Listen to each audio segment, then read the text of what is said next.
What does an unranked flyweight coming off a knockout loss and the number 5 ranked former flyweight champion of the world have in common? They're going to be in the exact same octagon at the exact same time this Saturday night. The UFC matchmakers have lost their mind and they do it time after time, and this video we're going to expose them. Matchup after matchup, card after card, it just keeps getting more and more like the Wild West. What is going on with some of these matchups? Arman Tsarukyan getting passed up on for an interim title shot. Alexander Volkanovski defending his title against Diego Lopez again. And now we've got Lorna Kavanagh, a non-ranked flyweight, fighting Brandon Moreno. Why? In 2026, the UFC signed with Paramount to get rid of the pay-per-view service and move to a subscription-based plan. In doing so, it seems they have prioritised entertainment over the right matchups, which I'm not directly opposed to.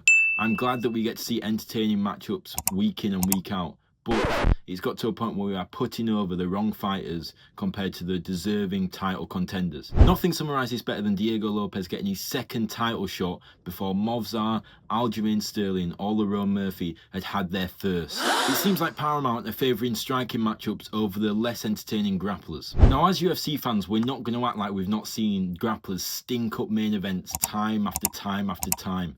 But it shouldn't mean they shouldn't be getting put over. It's the ultimate fighting championship. We want to see the best fighters fight the best fighters. Arman Tsarukyan deserves to fight for the title.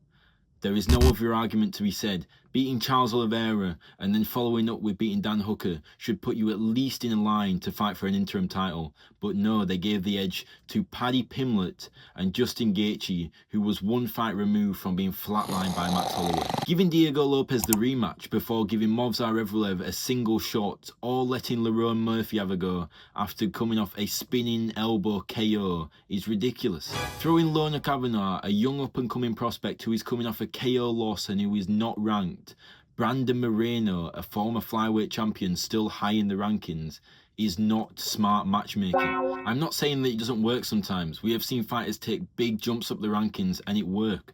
Sean O'Malley fought Piotr Jan to a close decision. Some say he wins, some say he loses. But it was close, and then he went on to beat Aljamain Sterling. So it can work, but we have to think of smarter matchmaking where rankings matter.